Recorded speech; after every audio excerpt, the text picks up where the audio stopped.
وانا قلت 19 جوان، يعني رغم 19 جوان الاخير، رغم الانتقادات اللي نوجهها للرجال نتاعنا والاطارات نتاعنا، وفي كثير من الحياه نكون معاهم قاسيين، النتيجه اللي حصلنا عليها ماهيش نتيجه نتاع طرد، ماهيش نتيجه نتاعي ولا نتاع 10 من الناس او 5 من الناس، نتيجه نتاعنا كلنا.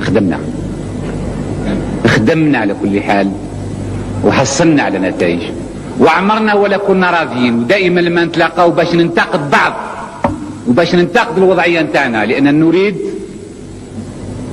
ان نذهب الى الامام، ان نسير الى الامام ونسير بسرعه. حصلنا عليها اصبحت جريمه واصبحت غلطه في نظر البعض.